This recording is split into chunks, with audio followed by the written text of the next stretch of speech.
James is Valiant. We're cruising along with Brett LaSalle. How are you, dude? Oh man, I'm good. Yeah, I came out to help a couple buddies do the drag race stuff. You know, we live in this town, Bradenton, and I've always wanted to go to Summernats in Australia. You know, I have a lot of friends over there, and we get a little sample of it here close to home, and then maybe head over next year. Mate, we would love to have you over any time. What do you think of the event so far? Oh man, it's awesome. Being at an event, you know, going to a lot of drag racing only events like these, I really like for the spectators because they're not sitting around, nothing to do in between. There's stuff going on everywhere. So if you want burnouts, you go over there and watch that. If you want some drag racing, pole racing, dyno, car show, you know, it's literally a little bit for everyone.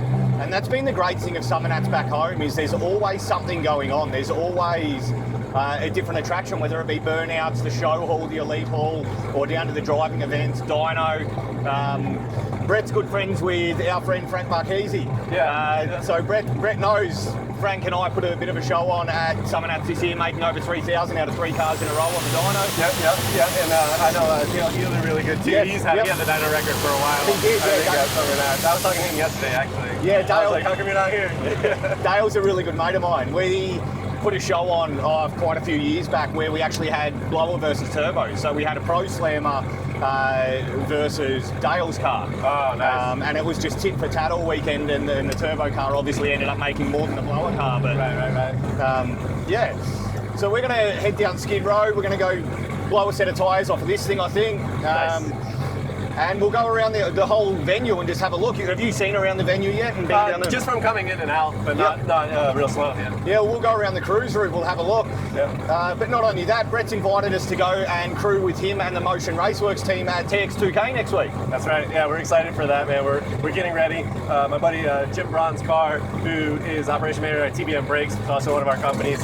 He'll be entered in the street car class, and then I'll be entered in the 2JZ versus the World, the little faster class. So we're looking to take home both titles on that. Would be sick. Mate, I have full faith with that as well. So, what's your story, Brett? Where did you start? Everyone knows you as Snot Rocket, but who was Brett LaSalle before you achieving all of that?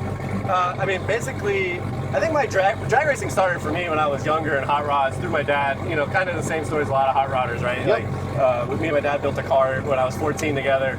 It kind of hooked me in high school. I took auto mechanics and just wanted to keep learning and focusing on cars. I had a Mustang, had nitrous on it, you know, kind of went through that deal. And then basically it was like high school was over and I was already working a full-time job in a shop. And I was like, man, what am I going to do now? Like, people were going to college and stuff. And I was like, I'm going to just keep working on cars. Like, I love cars. So I was a mechanic. I went to work for Mercedes-Benz. I worked in an independent shop for a while. And then I went to the dealership. And I worked in a dealership for 15 years. Up until 5 years ago, I worked full-time as a technician at Mercedes dealer. Yeah, and I met you when you were over at Real Street years ago. Yep, so that was my first introduction. So in 2014, I got my first Snot Rocket. It was a completely stock car. I had plans of turbocharging it. I've always kind of been a Ford guy in a sense, but I like all horsepower. Chevy, like, to me, I'm not really like a Ford guy. It's just the platform I kind of ended up with, you know? It started off because I actually wanted third-gen Camaro.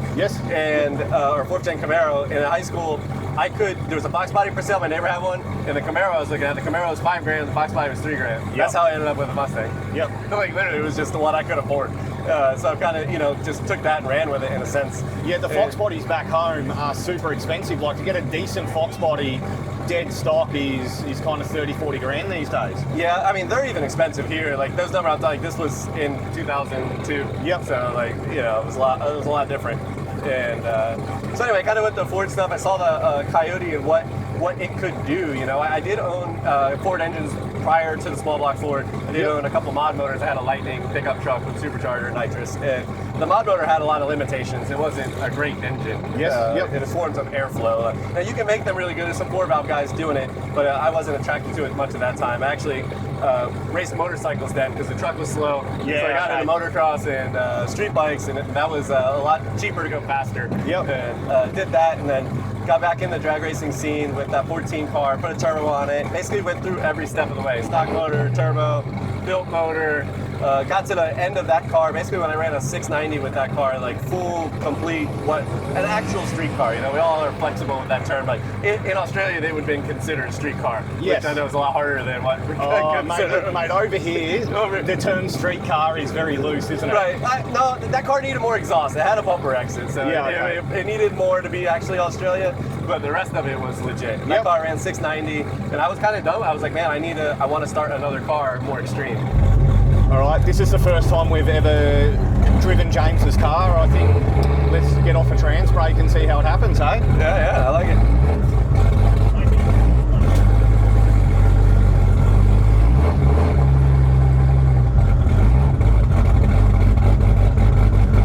The wind is working nice, you just can't see. Yeah.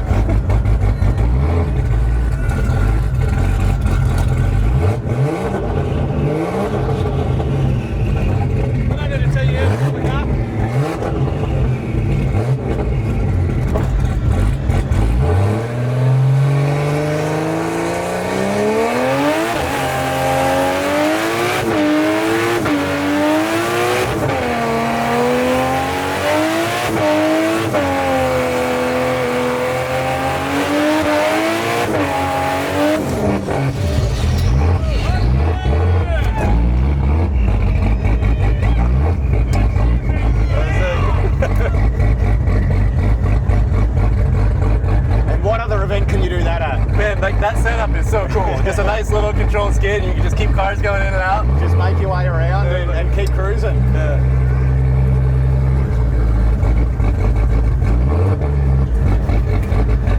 So yeah, these Barras are definitely something that obviously Motion will get their hands on. You guys are bringing out some awesome products at the moment, from TBM brakes to mechanical fuel pumps to pretty much everything that we use over in Oz.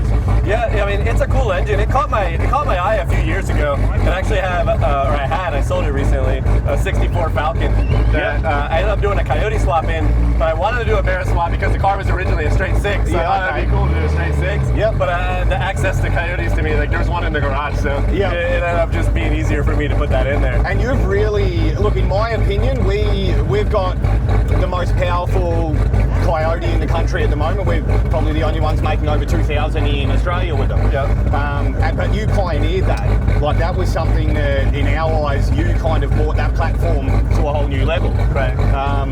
From the outside looking in, anyway. Is that something you realise that you've done, or? I do realize it, actually. Like, you know, I won't ever take claim to that. There's people doing it before me and people doing it alongside of me, and there's a lot of good companies out there that have done it. But I think we've had the most eyes on us the whole time from the outside. But man, like, you know, we focus on what we're doing, not a lot on what everyone else is doing. So like what we've done, like, you know, with me and Joe, Fast Forward Race Engine, and everyone that helps with my car, was kind of just take it from like each limitation from a stock form up to, you know, like the car went 201 to the 8 the last outing. Like it's making 3,500 horsepower. And now. that was with the new billet in it. Yeah, the billet Newton block. So anyone who missed that, I caught up with Brett at World Cup finals, and I didn't realise at that point that you had just gone to a billet. So we reached the limitation of the factory block at 3,000 was kind of where it didn't have a lot of longevity. And look, for everyone out there thinking 3,000 is wild on a stock block. Wild on a stock block. Right, that's why I tell people like, oh yeah, I'm like, we shouldn't even be having this conversation. Well, we're talking about an engine in stock form that splits liners at 800 horsepower. Right, like, it's a 90-pound cast block. Like, how's it gonna hold that much power? You know? So, you know, we started working with Noonan to do the billet deal. There was a couple other billet blocks out there, but we liked what they were doing, and Joe wanted to have involvement on the design of it, and they allowed that going back and forth. And we do have a water version coming of that next, so we can go back to doing stuff like this. Yeah, I do miss driving the car. Yeah. Like, doing the drag and drive is pretty unique. And the whole time I've watched you set the car and everything up, it's cool how I remember everybody having a bit of a sook that it had a one-piece front and everything on it. You've purposely gone out and put a removable bonnet on it. You've made it as street as possible to comply with pretty much every drag and drive class out there. Yeah. You know, originally that was, you know, was where I was racing with street car stuff. I really liked the drag and drive, the challenge that it provided compared to normal drag racing. And you know, we went out, won that 2 years in a row. We have the radial record. I do want to go faster in that, but so this year we didn't do it because my next goal in drag and drive would be to run a 5 every day. Yeah, okay. So it's the only thing that hasn't been done. Someone's been 5. You know, there's big tire record, small tire record, but you know, doing stuff that's different and the record stuff is cool. So like that would be the next goal. And even on your tracks, a 5 every day is hard work. All right, let's see if we can get ourselves in trouble here.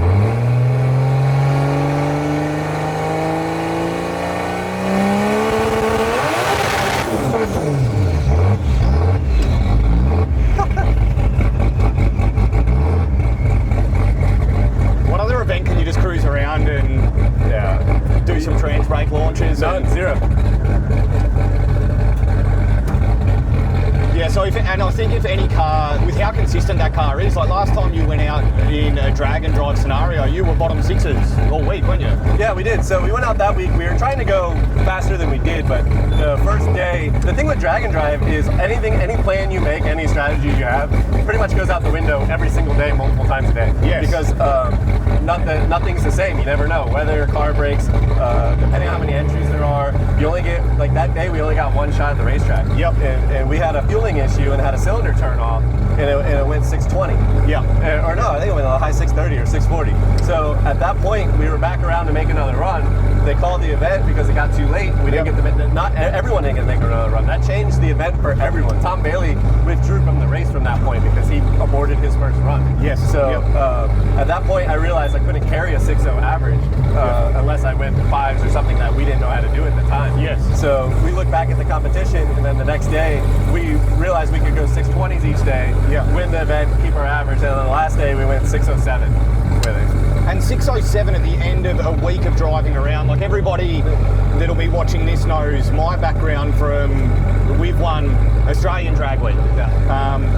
And from a car that gives no issues, no problems, will go 6s on wet grass normally, and for some reason you get to a drag and drive and the thing struggles to do bottom 7s and hold together. It's always the way. I don't know if it's a street case or just the luck of the event, but it's always, if something's going to go wrong, it's going to be there. Right, you race in 5 days, 5 different places, 5 different parts of the state or whatever, so, conditions are totally different, weather changes, the drives are way harder to people, than you realize, especially in a 5-second capable car. The parts on the car, we drive them, but they're not made to be driven 1,000 miles, really.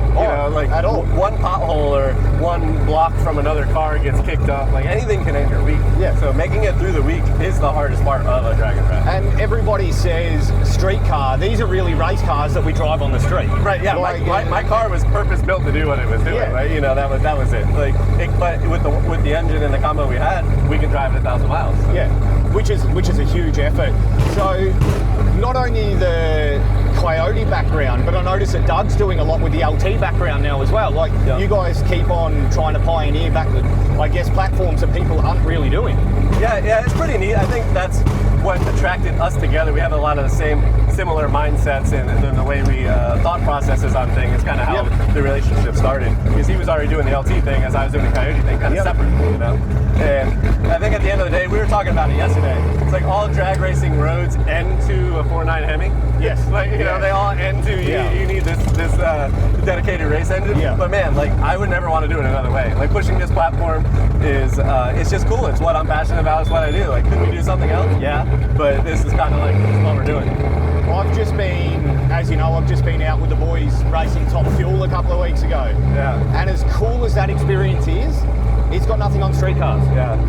Totally different. I think I'll always be a street car guy, just for the fact of, I guess you can drive them to the track, you can actually drive them back around, you're not pushing, you're not towing. Right. So what's Doug's next move with the Nova? So it's at Moore Race Chassis right now, Matt Moore's who built my car. Yes. That car, when he originally built it, was still leaf spring rear. It was still very much like a factory stylish car. But when he originally built that car, there was a lot of rules for suspension types and things like that. The leaf springs are tough. Like, you know, you can make them work. Yeah, but they are hard to make work. They're tough to make work everywhere. In his car and how we like to be consistent, like we want the car to just go out and run that no matter where we're at. Consistency's super difficult with leaf spring. Yeah, so we're putting a 4-link in that car just to make that easier. Yep. And the staff at Ace Race Engines building a billet Noonan Waterville LT. Yeah, okay. Yeah, so that's going in it, and then that car will run. It'll run like mid to high sixes, like the high section of a mid six. It'll probably go. Yeah, I think it'll go 660, 670, and do drag and drives. And that's wild out of a heavy car. That's wild out of a heavy car. Like that car wouldn't be light, would it? No, I think it's probably going to be like 3,200 pounds. Yeah, okay. So it's not heavy, but it's not light. Yeah. That's kind of like where like 3,000 is like where a car kind of needs to be. You know, like I agree. To run mid sixes. So what's next for you? Like, what's your end goal? So this year, last year we started racing an LDR with my car, which is a Radial Outlaws series. They have 9 races throughout the southeast and a little bit of the northeast. And LDR limited drag radial is the class. And to me right now, it's the coolest class in radial racing because it still has a huge amount of diversity in platforms. And they have the rules really well where everyone's running the same number. There's billet Hemis, there's big blocks, there's small blocks, there's a billet Pontiac, there's my combo, you know, a lot of different kind of combos, all running in the high 3s to the 8th mile. And it's very, very competitive. So it's more, I say it's like pro stock racing, high 3-second cars. Like we're racing second number. Yeah. Like, you know, it's like, did it go at 84 or at 85? Like, you know, it's every round you have to really, really be on it. And at the time when we started doing this last year, my best in the car was like a 396. Yes. You know, and I knew that we'd have to get faster, but the only way you get faster like that is when you're forced to, right? Yeah. Like, you know, you go out and you have to run, and we work really well like that. And made some changes to the car over the winter because we knew that this year I wanted to do the whole series and try to win the championship. Yes. Which, you know, each race you get points per round and stuff like that, like a normal racing series. And that's the main focus for this year. We're still going to do 2x2K World Cup finals. We sprinkled in a couple of the big quarter-mile races that we just love for all the fans. I've been doing those races a long time. But so far, like, we've done 2 radio races this year. I had a drive shaft failure the first race in the second round. Okay. We won the round. We had the car to win the event. Drive shaft failure, it damaged a lot of stuff in the car, so we couldn't continue. No, that was last year. That was before we made the changes. I'm sorry. US Street was the first race of this year. We went out second round because the car was lined up a little crooked. Front end was off the ground. It was driving to the middle. Yeah, I had to pedal it. And then if you got to pedal it, knees are out. Oh yeah. Like, it was close at the end, but we lost that round. Then we went into Georgia, lights out, and basically ran a new personal best every pass. Weather came in, got really good. We went 380 flat, 201, and won the whole event. So it was a good start. We're 3rd in points now, going into Steele, Alabama in a few weeks. Yep. And just keep going to that. And how many, so back home, we'll be lucky, in our big classes, we'll be lucky to have 10, 15 cars. At most of these events in LDR and that, what's the turnout per class? At Lights Out, there was 36 cars. Yeah, wow. So like, and that's 36 cars that are consistently 380s. I'd say 16 faster than 390, and then 390 to like some of the bigger races. The bottom half after the 16 is basically like 390 to 4.0 or 4.1, which is still really fast, but against 380 it's not fast enough because that's where we were last year. And but they generally 16 every race, usually 32 car field. So you have 5 rounds of fast racing. Yeah, that's wild. Well, thanks heaps for coming for a drive, mate. What do you reckon of the setup out here? Oh, this is awesome. This is a great event. This car's cool. Being in the wrong side in the States is neat. It is a bit strange, hey? Look, we'll see you at TX2K. I really appreciate you coming for a drive, mate. And everyone, jump on, check out Motion Raceworks, check out Snot Rocket, and give Brett a follow and keep up to date with what he's doing. Yeah, thanks, Ethan.